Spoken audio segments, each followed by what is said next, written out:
Good afternoon, boys. Kamish here. Just wanted to take a minute, welcome you all officially to the Kessel Run Fantasy Hockey League. Keeper starting this year, 2021-2022 season. Very excited for our first year's draft. Congratulations to Dan McNeil for winning that first overall pick. Looks like Phil Kessel is going to be unavailable for the rest of us, but it's something we're going to have to live with. So welcome, guys. We got a full 12 seats filled here. Really excited we were able to fill the league. We're going to have 4 divisions with 3 teams in each.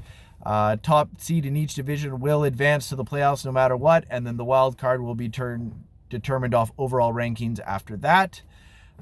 So yeah, guys, welcome to the league. Really excited. Make sure you send your draft fees in, and just want to take a quick second. We had some questions and a couple guys looking for clarification about the rules and how things work. So gonna go really quickly and try to explain all this to you guys, because I'm hoping I can upload this video here in Yahoo without any problems. So really quick, 18 round draft rather, snake style for year 1. So we will go 1 to 12, 12 to 1 for all 18 rounds. And then going into next season, the order will be how the NHL does it. So last to first, and so on. So if you come in last place this year, you have the first overall pick. Next year, you don't trade it. And if you finish first, then you will be picking last. Now, in next year's draft, because we keep 4 players, there's only going to be 14 rounds. So don't trade rounds 15 to 18 because they won't have any value. They're going to be pre-selected with your keeper players.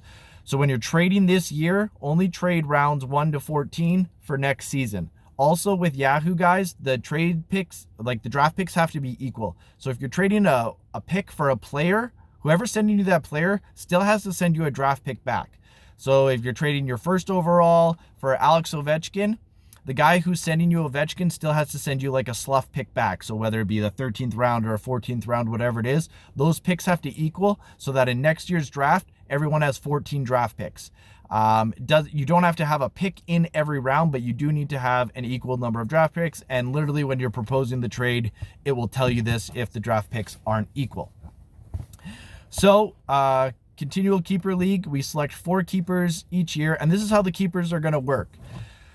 So 2021, 22, every player that is drafted in this season is only eligible to be on any active roster for up to 4 seasons. So that means that anyone selected in this year's draft, in the 2025-2026 draft, all those players are going to be eligible to be redrafted. We're doing this for a couple different reasons, but the biggest reason is to protect the integrity of the league, and we want to keep everyone involved to make sure guys are having fun. If you get to year 4 and guys have been able to manipulate their position, or all of a sudden you got a guy who has Rantanen and McKinnon and Marchand and Kane, and he's just clearly in a position to win for the rest of the draft, guys lose interest and it's just not as fun. Also, it revamps interest. If you have gone through some bad seasons and it doesn't look like you're going to be able to make it out of the basement with the team you have, this gives you an opportunity to reacquire some new stars. So let me sort of break down how this works.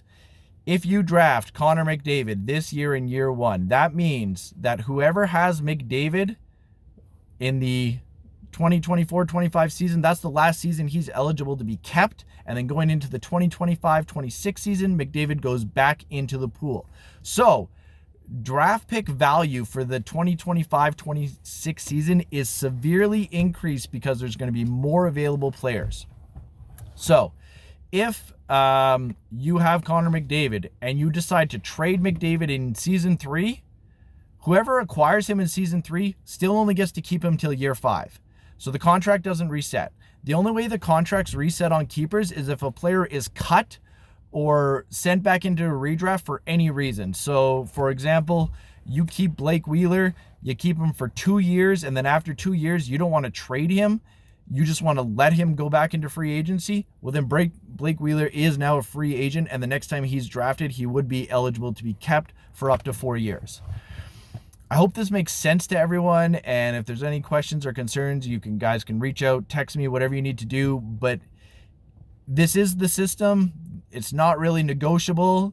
I know a lot of other leagues are doing this now, so it's just something I wanted to try. If this isn't something you're cool with, please let me know right away so that we can try to replace someone to take your spot. But yeah, that is the way it works. So anyone, once again, really quickly, whoever is drafted this season, 2021-2022, will be eligible to be redrafted in the 2025-2026 season.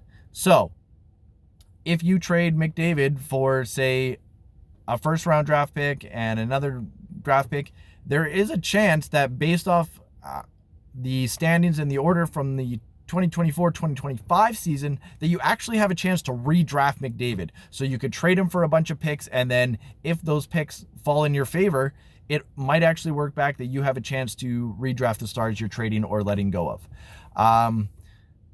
Again, anyone drafted in this year, eligible for redraft in 4 years. If you trade a player and he isn't dropped, that contract stays intact, just like it would in the NHL. If you were to trade Connor McDavid this year to any other team, that team would still only have whatever's left on his contract. I hope this makes sense. I hope everyone's happy and we're still down to have a great year. Any questions or concerns, reach out to me. And like I said, let's get those draft fees in so we can all draft on time on Sunday. Have a great day, guys.